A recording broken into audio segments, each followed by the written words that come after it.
No, I got up all of a sudden in the morning to work, and I thought I'm dreaming. I went to work, and the whole city was full of flags, Nazi with the swastikas, and I go further, I see Jewish stores broken, the windows, and all kind of paint written, Juden nach Dachau, it's Jews to Dachau.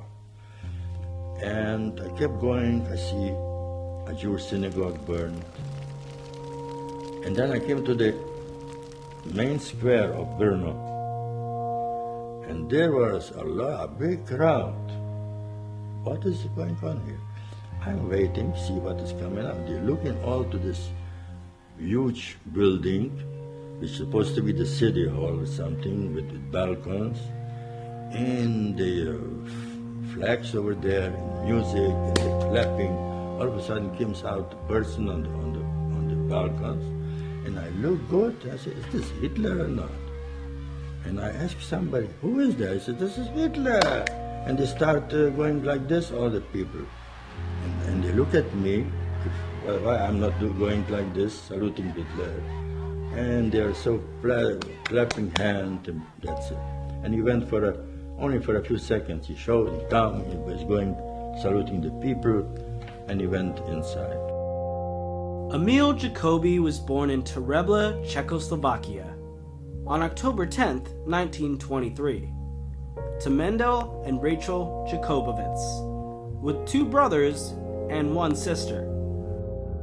Among 100 other Jewish families, Emil lived a comfortable life, assisting with the family-owned grocery store and seeing friends at school. But as the years passed, and the Nazis began remaking the map of Europe, Czechoslovakia became a target for Hitler's army, and Emil and his classmates were likely the first to notice. For me, the Holocaust actually began in 1938 when I was shut out of the school, when they said no more school due to the mobilization. And since then they wouldn't let us back in the school. They would let us go to Hungarian schools, not to Czech schools. In the wake of Nazi escalation of war and the signing of the Munich Agreement, education was disrupted, and there was no clear answers or paths of resistance for the Jewish community.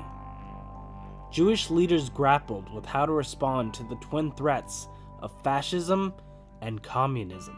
Big rabbis used to come to our town, held sermons, and they would touch this crisis during the sermon, giving them hope.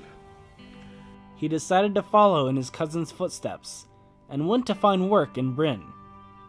There, Jacoby was able to use his artistic talent to work in a Jewish textile mill.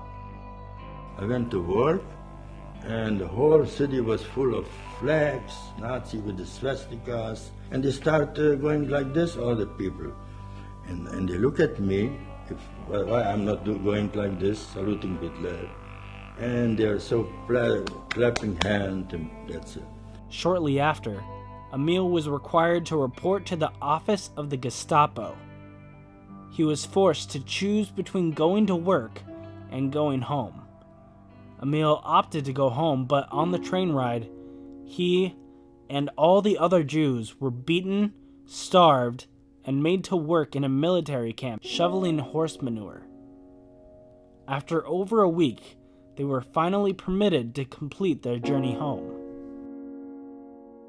I came off the train, I went walking home. Nobody on the street would recognize me. When I entered the house, our house in the store, my father almost got a heart attack. The Jacobovits family found themselves labeled as foreigners due to their father's dual citizenship between America and Czechoslovakia. Emil left for Budapest to ask for help from the large Jewish community centered there. The leaders promised to send aid to the family and helped Emil find a job at a sign painting shop, once again pulling from his passion for painting and art.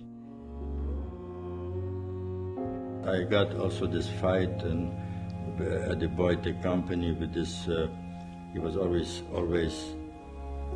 drunk and cursing and Jews and teasing me, and he wants to start up a fight with me.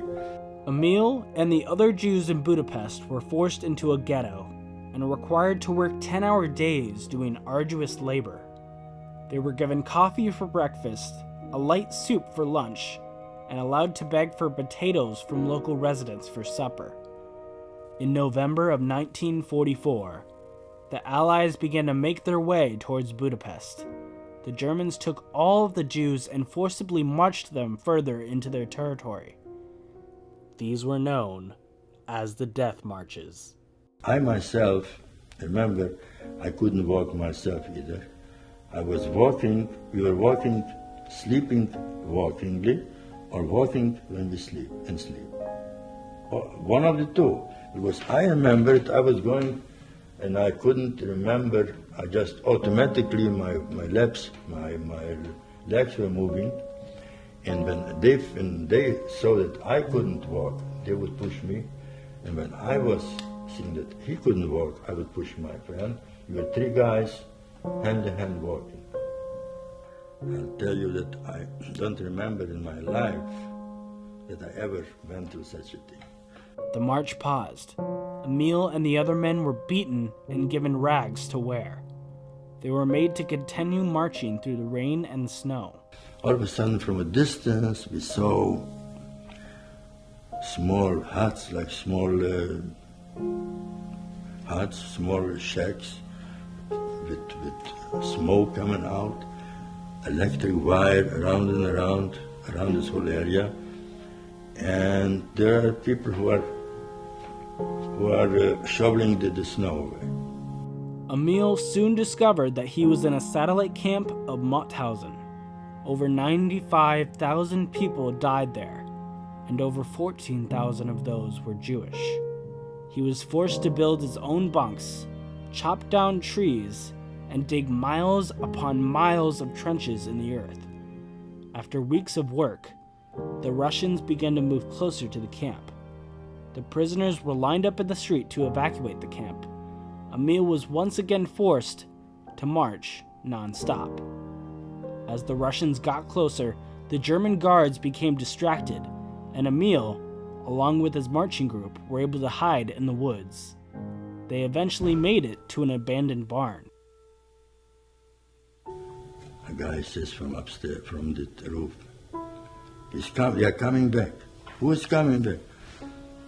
We open the door, they're knocking on the door, and who is there? These two guys with a Russian guy, a Russian officer.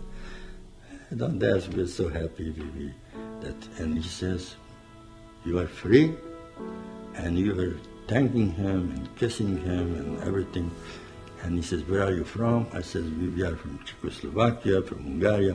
He says, you see the city over there? You can go there and do whatever you want to do. Take everything you want to do. You are free. Emil Jacoby dedicated the rest of his life to using art and performances to tell the story of the Holocaust, and encouraging people to ask themselves how such a thing could happen. It was 1990 or 1991 when it was 91, when 50 years since my parents have been deported to Kamensk-Podolsk, and they have been killed. During that time, I got like a vision that this is what I'm looking for. I have to do something for their memory.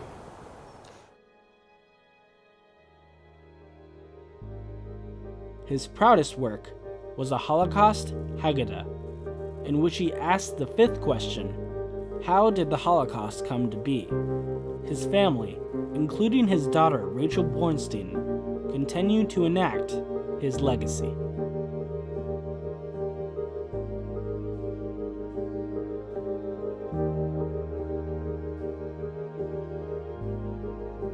We want the process of remembrance and the process of sharing what happened with the families and the children, keeping the light glowing and keeping the memories of it alive.